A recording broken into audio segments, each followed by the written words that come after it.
Assalamualaikum semua, selamat pagi. Baiklah adik-adik, sebelum ni adik-adik telah mempelajari tentang apakah itu sisa pepejal. Tapi hari ini kita akan sambung pembelajaran kita tentang pengurangan sisa pepejal di rumah. Jom kita mulakan PDPR kita pada hari ini. Baiklah adik-adik, apakah itu sisa pepejal? Cikgu ulang semula, sisa pepejal adalah kita panggil sebagai sampah.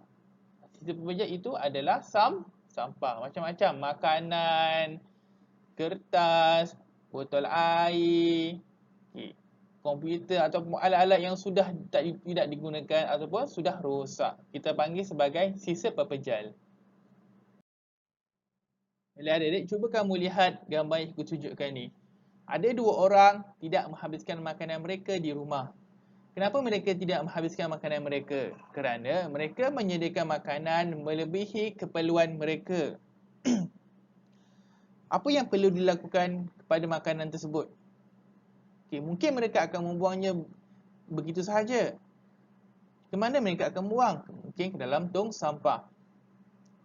Apabila mereka membuang makanan begitu sahaja, ia adalah satu pembaziran. Itu adalah amalan yang tidak elok.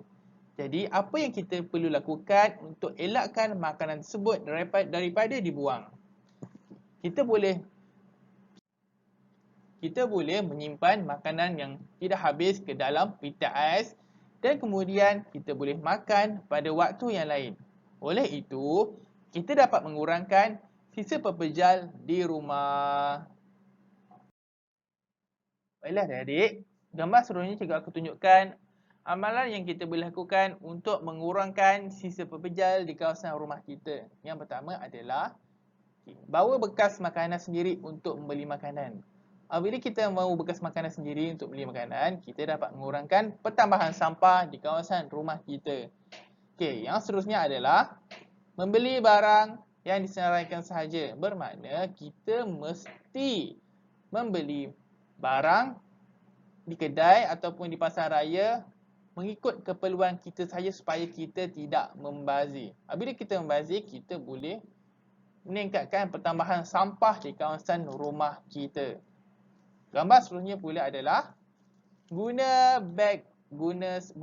beg guna semula. Bermakna kalau kita pergi pasar raya ataupun contoh Maidin, Tisco dan lain-lain, kita perlu bawa beg sendiri. Beg sendiri tujuannya adalah untuk mengisi barang-barang kita yang kita beli dekat pasar raya untuk diisi dalam beg kita. Kita tidak perlu gunakan beg plastik yang diberikan oleh pihak pasar raya, contoh Maidin ataupun Tisco. Okay, kita boleh mengurangkan pembuangan plastik kalau kita buat cara ni. Plastik tu kalau dikira sebagai sampah ataupun sisa pepejal.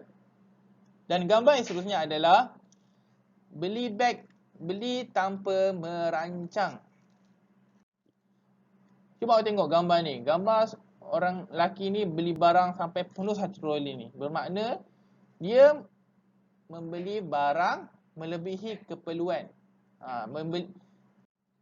Ini pun dikira sebagai membazir. Okay. Ini adalah amalan yang tidak elok. Okay, bila kita membeli barang melebihi keperluan, kita dapat meningkatkan pertambahan sampah di kawasan rumah kita. Adik, cuba kamu lihat gambar ni ya. Gambar yang pertama. Okey. Gambar pemuda ni dia beli makanan di kafeteria mengikut keperluannya. Okey, kesan apabila kita beli makanan mengikut keperluan adalah kita dapat menjimatkan duit. Okay. Menjimatkan duit, lebih duit membeli makanan tu kita boleh simpan ke dalam tabung. Okay. Kita tidak membazir. Baiklah adik, cuba lihat gambar yang seterusnya. Okay. Gambar ni budak lelaki ni dia beli makanan tidak mengikut keperluan dia.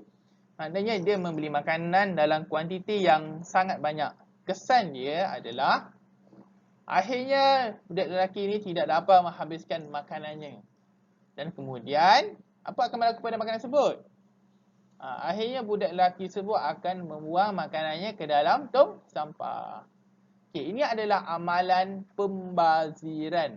Amalan pembaziran ni secara tidak langsung memberi kesan kepada pertambahan sisa pepejal di mana? Di kedai. Ini adalah amalan yang tidak elok. Baiklah adik-adik, itu saja daripada cikgu hari ini.